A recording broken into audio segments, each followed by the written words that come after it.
The mop water was cold and her hands were tired, but Grace Williams kept scrubbing. She didn't look up when the fancy guests walked past. She didn't want to see their stares, or worse, how they looked through her like she didn't exist. Her gray uniform stuck to her back with sweat. The scent of lemon polish and perfume floated in the air. Laughter echoed from the ballroom down the hall. She sighed and wiped the floor with slow, careful strokes, like she was washing away all the pain in her life. No one here knew that Grace could speak 5 languages. Not one person knew that she had a master's degree in linguistics from her country back home.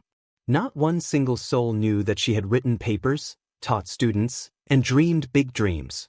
Here at the Grand Plaza Hotel, she was just the maid. The one who picked up after people. The one who stood silent when they dropped dirty towels and never said thank you. The one who smiled, even when her heart was breaking.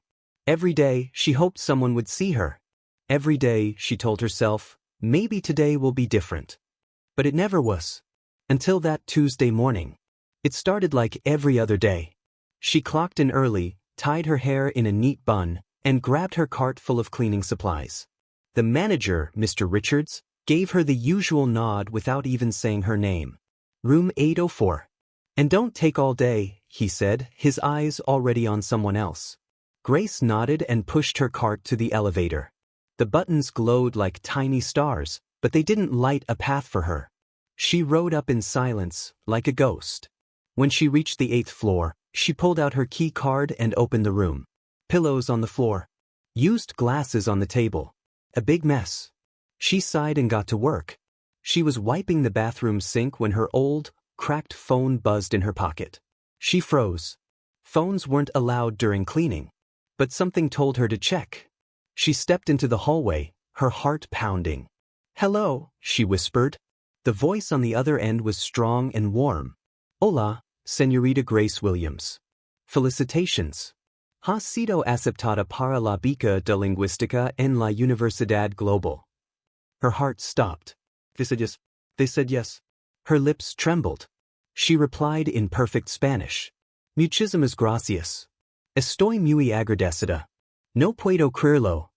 She didn't notice the tall man in a navy blue suit walking around the corner. His eyes locked on her the moment she spoke. He didn't blink.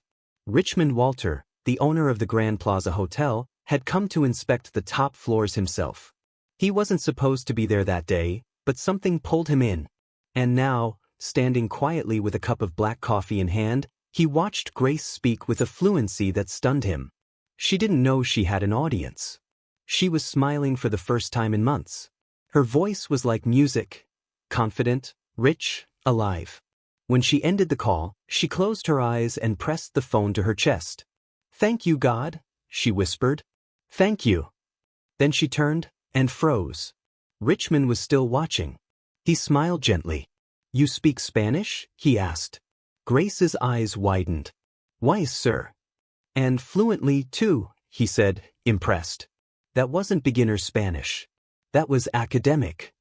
Grace's mouth opened, but she couldn't speak. Her hands gripped her phone tightly, and her knees felt weak. He tilted his head. "What's your name?" Before she could answer, another voice sliced through the air like a knife. "Grace Williams." It was Mr. Richards. His face was red, and his eyes were burning. "Didn't I say no personal calls during cleaning? That's strike 2 this week."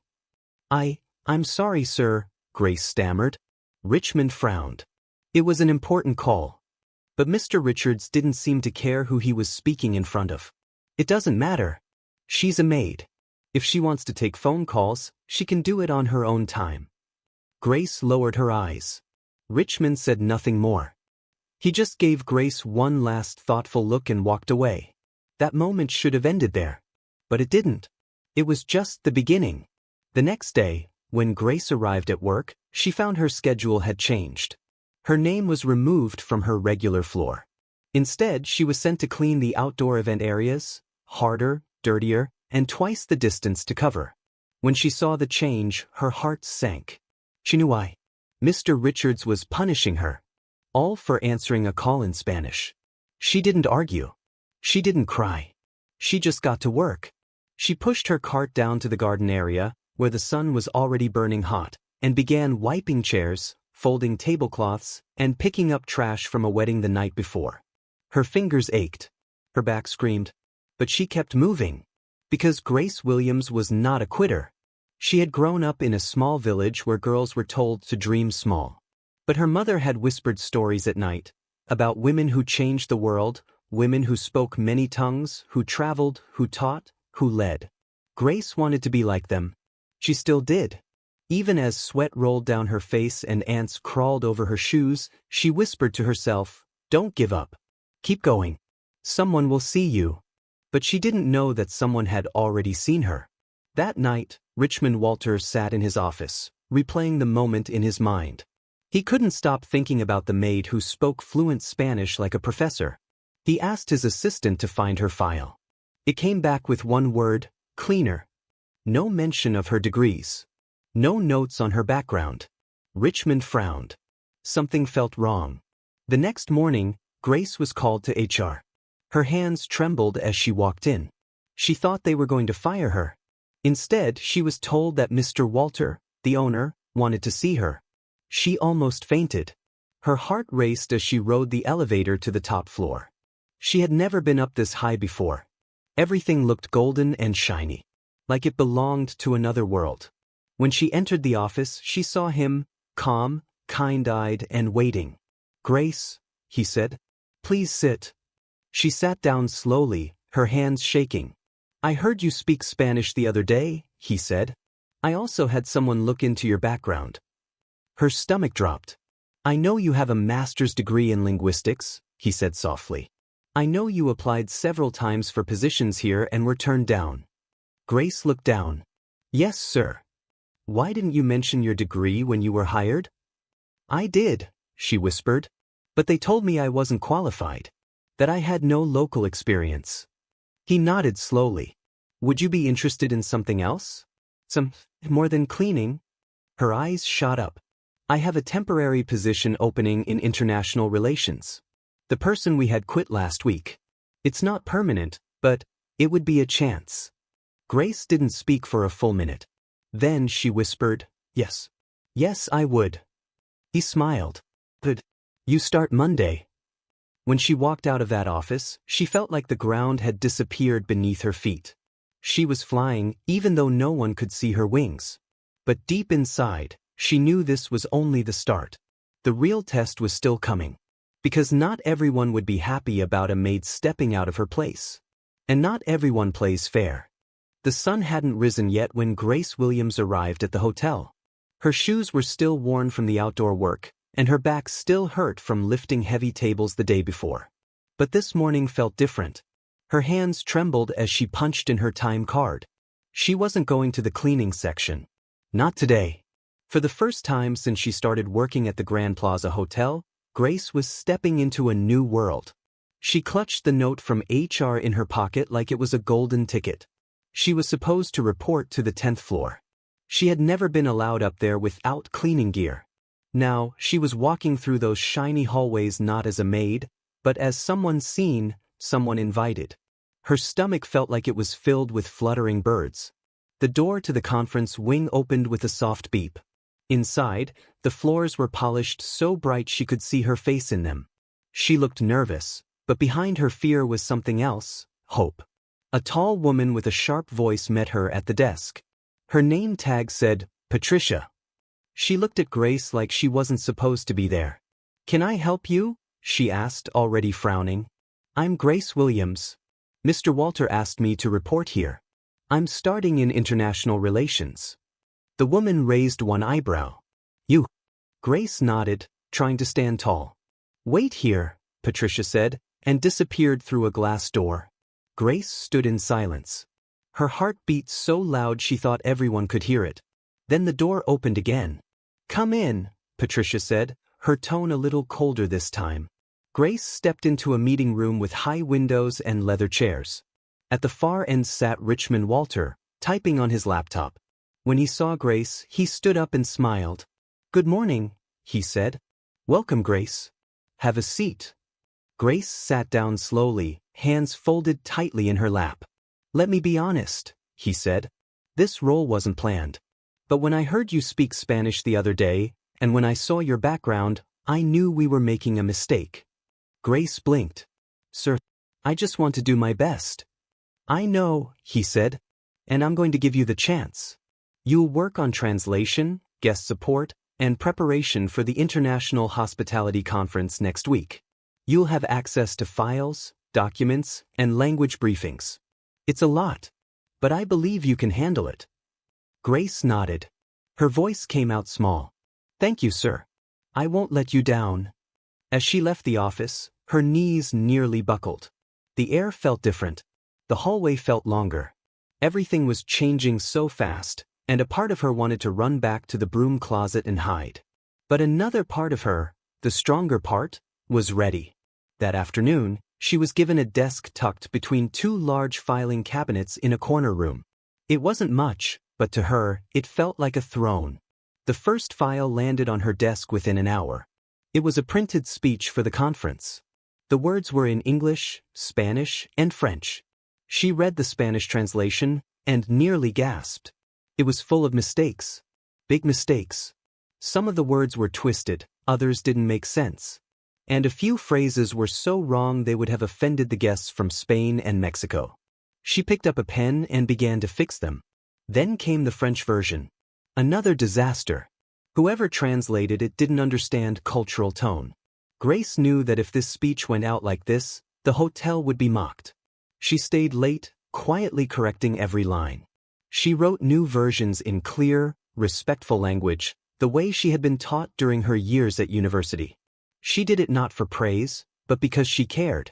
The next morning, she handed the clean copies to the assistant manager. I updated the translations, she said softly. He looked at her like she had grown two heads. Who asked you to do that? Grace stepped back. I just saw some errors. I wanted to help. He snatched the papers and walked away without saying thank you. Later that day, she overheard him in the hallway. The maid thinks she's a language expert now. Can you believe that? She felt the words like slaps on her skin. But she didn't stop working. Each day brought more papers, more documents, and more mistakes. Grace quietly corrected everyone, sometimes staying until midnight. She answered calls in Portuguese and emailed guests in German. Her brain worked like fire, her heart pounding with purpose. But she began to notice something else. Some of the workers, especially those who looked like her, were only ever hired for cleaning, cooking, or serving. And others, who didn't have degrees or language skills, were placed in guest services, management, or events. She spoke with Carmen, a cleaner from the night shift. Carmen had once been a schoolteacher in Argentina. She had applied 5 times for a receptionist job. Rejected every time. She talked to Ahmed, the bellboy. He had been a translator for a refugee organization before coming to the hotel. No one ever asked about his skills. One night, Grace opened an old drawer at her desk. Inside was a forgotten folder filled with past job applications. She recognized the names of several workers, applications marked with red ink and scribbled words like overqualified or too ethnic. She stared at those papers for a long time. A knot formed in her chest. Something was wrong here. She began to write things down in a little notebook she kept hidden in her bag. Names, dates, counts, source. She wasn't just working anymore. She was watching. The week of the conference arrived. The hotel buzzed with activity. Important guests flew in from France, Brazil, China, and Egypt. The building sparkled. Flowers were replaced every few hours. Security guards stood at every door. And Grace, still listed as temporary staff, was the only person fluent in more than 3 of the languages spoken by the delegates. She translated speeches on the spot. She helped guests with directions in Mandarin. She fixed name tags that had been spelled wrong in Russian. When one French executive got lost, she personally walked him to the correct room and explained the schedule to him in flawless Parisian French. By the end of the first day, people were whispering, "Who is that girl? Wasn't she the cleaner? Where did she learn all that?" Richmond Walter watched from the back of the ballroom as Grace flowed between tables like a thread of light, smiling, speaking, helping, solving. She didn't wear makeup. Her shoes were still the same old flats. but she carried herself like someone who knew exactly who she was. He smiled. But not everyone was smiling. Manager Richards watched too, his jaw tight. He pulled Patricia aside. "I want her gone after this week," he whispered. "She's getting ideas." Patricia blinked. "She's doing better than all of us." That's the problem. That night, Grace went back to her little desk. There was another folder waiting. More translation. She flipped through the pages, her eyes catching something strange. One document listed new hires for the hotel's future expansion. Several positions already filled, before the job postings had even gone public. All the hires were friends of current managers. None of them had language skills. Most had no experience. Her hands shook. She pulled out her notebook and wrote every name down. Then she heard footsteps. She stuffed everything into her bag and turned off the light. Her heart raced as she walked down the stairs instead of using the elevator. She had seen enough. This wasn't just about her anymore. This was about all the people who were ignored, hidden, passed over, silenced. The people who cleaned the floors, folded the sheets, and smiled through their pain. She didn't know what she was going to do yet, but she knew this. She wasn't invisible anymore. And they were watching her now. All of them. The hotel lights always stayed on, even after midnight. They made the building feel like it was never sleeping. But Grace hadn't slept properly in days. Not because of fear, but because something deep inside her had woken up. Something that couldn't go back to sleep. Each time she stepped into the Grand Plaza Hotel now, she could feel the air change. People looked at her differently. Some with respect. Some with confusion. Some with anger. She was no longer just the girl with the mop. She was the girl with the voice. Grace was careful. She kept her notebook close, tucked deep in her handbag. Inside were names, numbers, comments, and stories. A quiet record of unfairness that had stretched across years and hurt too many people. But what could she do with it? One day after the conference ended, she was summoned back to Mr. Walter's office. Her palms sweated as she stood at the large glass doors. When she stepped inside, she found him smiling at her like he had been waiting. "Grace," he said warmly, "please sit." She sat down, her legs still tired from walking across the hotel for hours. "I've received very good reports about you," he said. "Guests from 6 countries mentioned your help. One even said you spoke better French than their translator."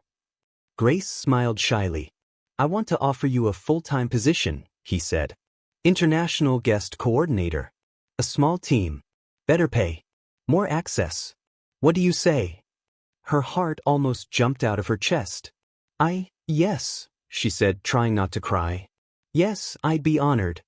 "Good," he said. "But I want to ask you something else." She looked at him carefully. "I've been reviewing hiring reports," he said. "Some things don't add up. People like you should have been promoted a long time ago. Do you know why that might be?" Grace's hands tightened in her lap. She had waited so long for someone to ask her that question. She opened her bag and took out her notebook.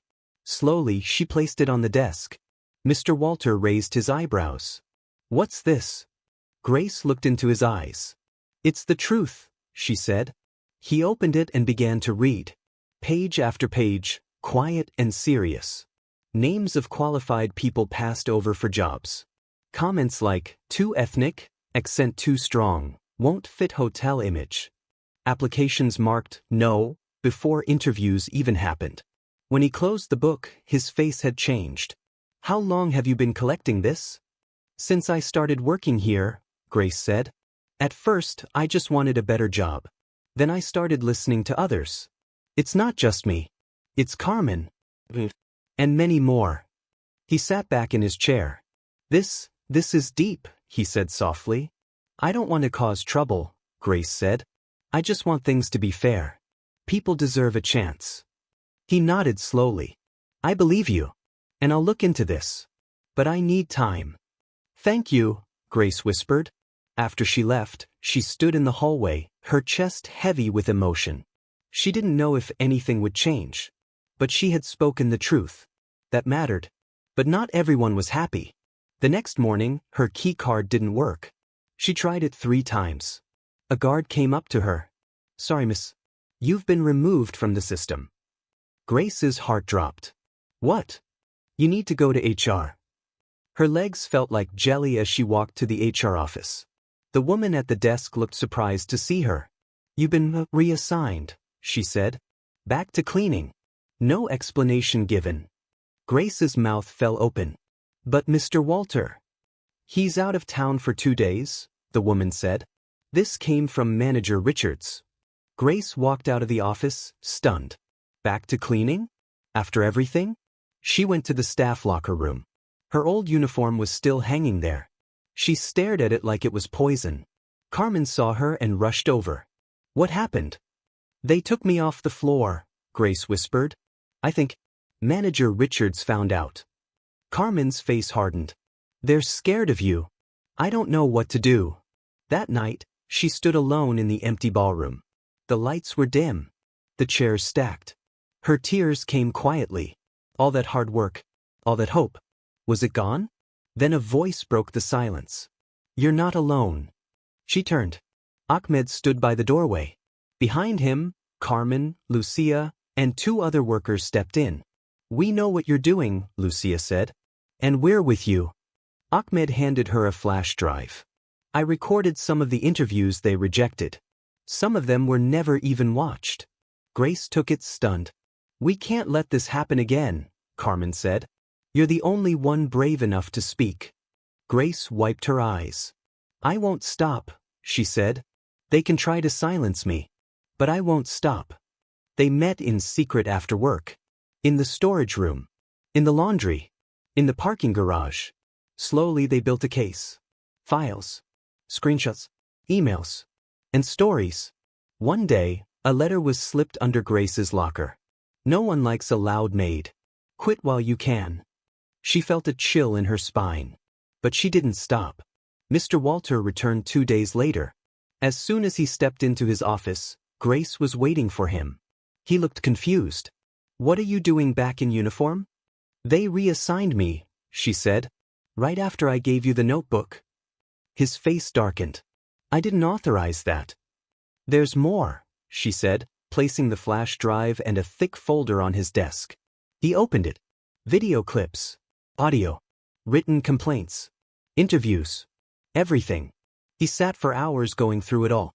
When he finally looked up, his eyes were hard. This is bigger than I thought, he said. They've built a system to keep certain people out.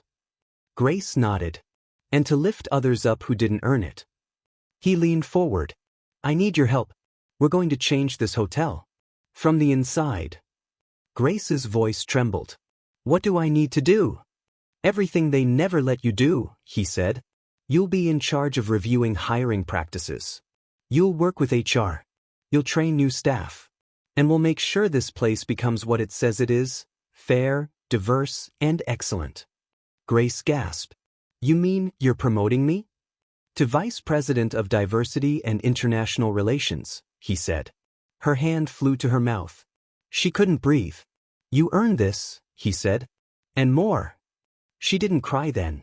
She waited until she got home. Then she let the tears come. Happy tears. Because her voice had mattered. Because others were rising with her. And because the Grand Plaza Hotel was about to wake up from a very long sleep. The sun rose gently over the city, spreading golden light across the tall windows of the Grand Plaza Hotel. But inside, a different kind of light was shining. It came not from the chandeliers or golden floors, but from the heart of Grace Williams. She walked through the lobby that morning not with her old cleaning cart, but with a folder in her hand, dressed in a navy blue suit that fit her perfectly. People turned to look at her. Some whispered. Some smiled. Some stepped out of her way. This time, she wasn't invisible. The new nameplate outside her office door read, Grace Williams, Vice President of Diversity and International Relations. She had stared at it for 10 full minutes the day they hung it. Her name was there. On the door. Carved in gold. But she knew her job was only just beginning. Inside her new office, the walls were still white and plain. But Grace had placed something important on her desk. It wasn't a trophy or a fancy photo. It was her old notebook. The same one that had started everything.